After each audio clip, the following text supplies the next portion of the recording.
What's up everyone on the internet? Thank you for this video party. I am so excited to upload one for you guys because this video we'll be taking a look at the most violent movie I have ever seen, Battle Royale.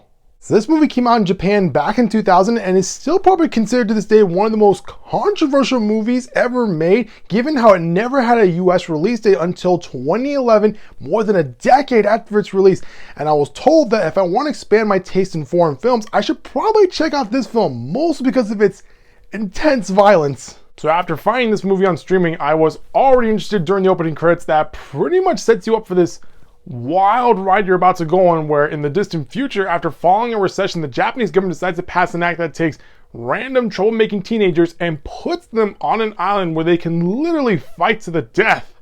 And this movie hits the ground running as we follow a class of over 40 students who are forced to play this game and are each given a random weapon. And oh yeah, I almost forgot, they're all wearing these collars around their necks that not only tracks their location, but can also blow their heads up if they refuse to play or if they try to escape the island. And one other thing, they've got 3 days to kill everyone on this island or they're all gonna die from the collars.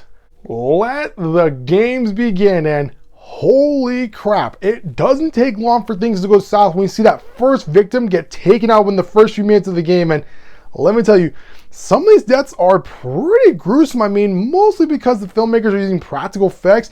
And when you see that first kid walking down the street with an arrow going through her neck, yeah, it's pretty gnarly. And while some of these students are given guns, knives, and arrows, others are given the short end of the stick, like pots, binoculars, and microphones.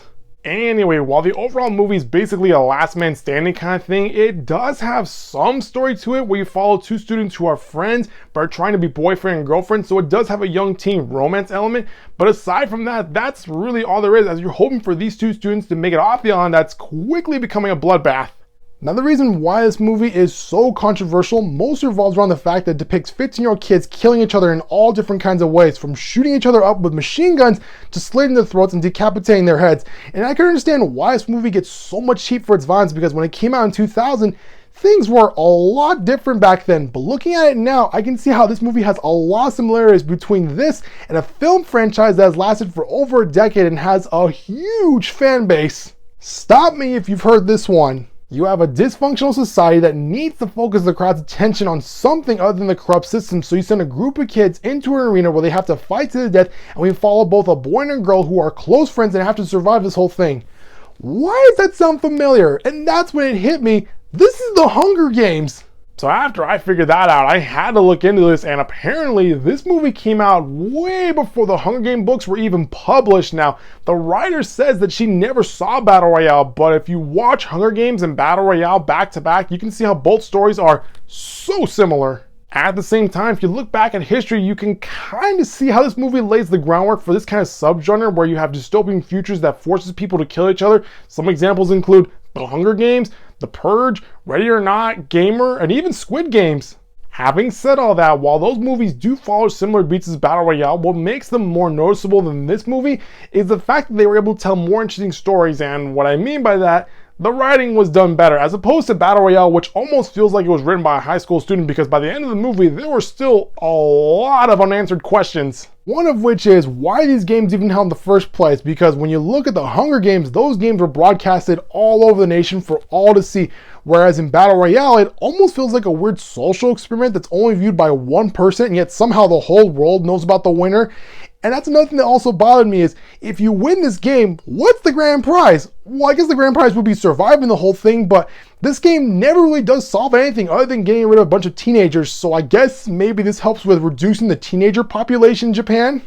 Also, aside from all the narrative problems that I had, the acting in this movie is kind of bland. Granted, I can only find the English dub version of this film, and I'm pretty sure the Japanese dub is 10 times better. But based on what I saw from these actors, it felt like this was their first time acting in a movie, and it also didn't help that the English dub made this feel like an anime adaptation. But now that I think about it, I know that there are anime that have had their Battle Royale kind of stories, and looking at this film again, looking at the setting, looking at the characters, I actually think this film would do a lot better as an anime. Honestly, after watching this movie, I think I might have to watch some Battle Royale style anime. But anyway, after watching this movie, after looking back at all the action scenes, the violence is pretty crazy, but there are a couple times where it's a bit excessive to where you ask yourself, was that really necessary? But overall, I still had a good time watching this movie. I mean, I was never bored, and the action does keep you on your toes, but aside from all that, that's really all there is to it, other than a small young teen romance story that kind of feels awkward sometimes. But if you're a big fan of the Hunger Games, maybe you should check out this movie. But be warned, it's a bloodbath. Well, that's gonna do it for this video, guys. That was my overall review on Battle Royale. If you like what you saw, hit the subscribe button. If you guys updates from this channel, I'll see you next time with a brand new video. Bye-bye.